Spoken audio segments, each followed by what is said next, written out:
Hey everyone, Richard here.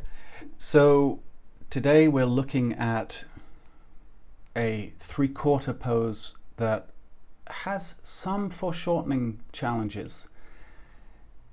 It's not the most difficult pose in the world, but there's certainly some kind of problem solving that needs to happen. So we've talked about using a box for the upper and lower torso. As you can see here, because we're at a three-quarter view, we're seeing the side of that box now. And here I'm just finding the very simplest shape for the rib cage, trying to find the relationship between the upper and the lower torso. If this was a female, this lower box would be wider, especially at the base of it.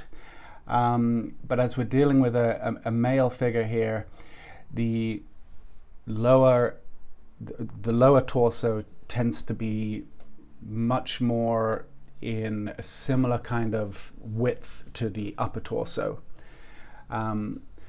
So coming across, I've found the aces there and the iliac crest. Now this little box that I put in here to represent the knee, it's so important with foreshortening.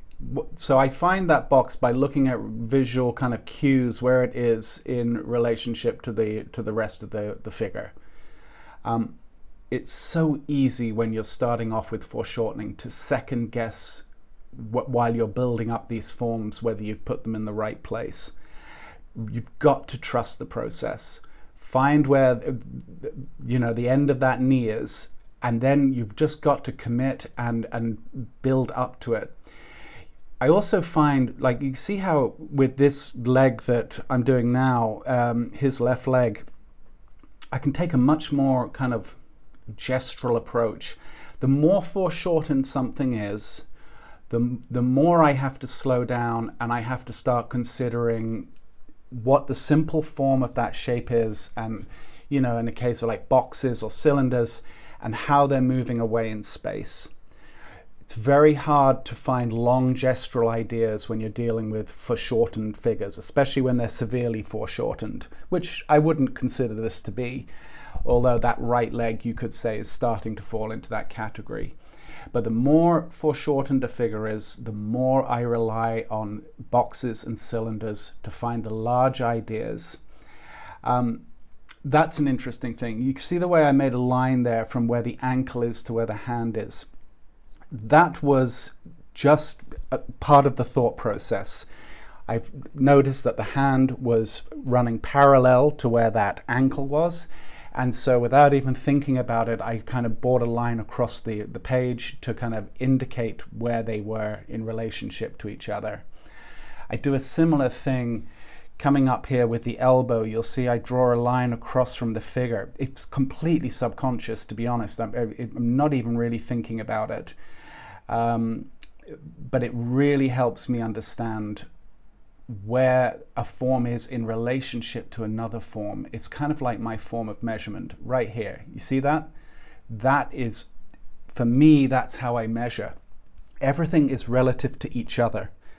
I don't look at things in a vacuum. I'm also probably looking at that negative space. What's the negative space between his torso and that right arm? So those are the types of ways that I measure. So kind of blocked in for the most part where the bicep is going to be on that arm, and I'm now just dealing with this head that is thrown back. So the first order of business is to find what's the underneath plane that's facing us doing. We can see the throat and the bottom of the jaw there, and I'm trying to just kind of establish what is that overall plane looking like. Once again, it's quite a foreshortened angle, so really relying on the box cylinder concept to kind of to help me problem solve. Coming in, just getting a little bit more anatomy into some of these ideas, finding the three-dimensional form of the pectoral there by adding that line just to try and give form, show where the form is turning.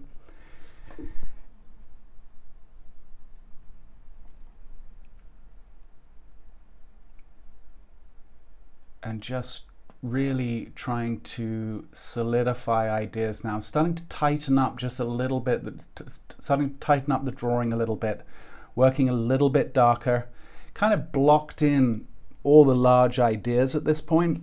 So it's time at this point in the drawing to kind of start thinking about smaller details, and starting to even think about where light and tone is, where is the form turning. And pretty soon, okay, so here we're going in, okay, now I'm starting to commit, right? It's like, okay, I'm satisfied where certain things are. I'm going to be making adjustments as I put this black line down. But I'm at a point now where I'm more willing to commit to an idea. Look at how many straights I put into my work. I'd maybe sometimes go a little bit overboard with it, to be honest, but I think that I see so much figure drawing which is built up entirely of like rounds, like curve against curve against curve. And I find that to bring dynamics and energy into figure drawing, you really want a lot more straights than you might think. Too many can obviously have the opposite effect, and things can start looking too boxy and mechanical. But I'm looking at, whenever I see an opportunity to bring in a straight, or a straight against a curve, I really look for that opportunity. Rarely just put soft curves against soft curves. I just find that you lose a lot of energy in the drawing that way. Finding right now, so this is where I'm really going from the diagrammatical stage of the drawing, and now I'm going to start putting in core shadows and starting to fill out anatomical ideas, but starting to think in terms of using tone to find those ideas. So as you can see there, what I've done on the shoulder, it looks a little abstract at this point, but once that shape is filled with tone, it will help give context to what it is that I'm doing there. But going in now, finding core shadows. The core shadows do two things. Obviously, they show us where the form is turning from one plane to another, but they're also describing anatomy.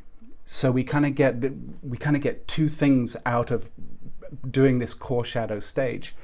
I would still consider this, though, when I'm adding these core shadows, I would still consider this the diagrammatical stage of the drawing. You could walk away from this drawing right now, and in some sense it would be as finished as if I filled in those tonal areas.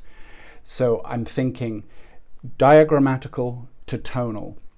But as I said, I'll allow those core shadows to be part of the diagrammatical process.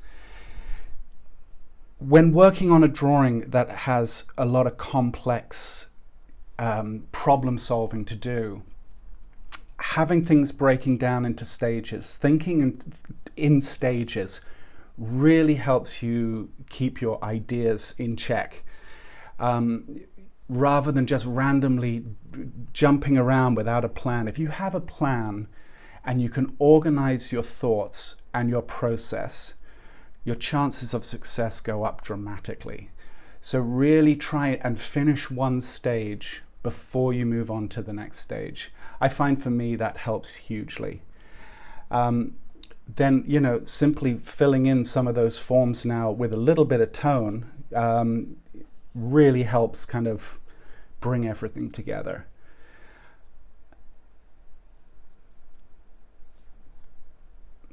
And I think we're getting close now. I'm just darkening up some of the darks, just adding a little bit more tension through light and tone. But I'm getting to a point with this drawing now where I'm almost ready to call it. I'm going to go in and just blend with my finger, soften up some of these transitions and kind of hopefully tie everything together. But we're getting close now. See the way I work around the form? And I'm always working in the direction, when I do that, I work in the direction that the form is traveling. If it's traveling away from me, I'll curve in that direction.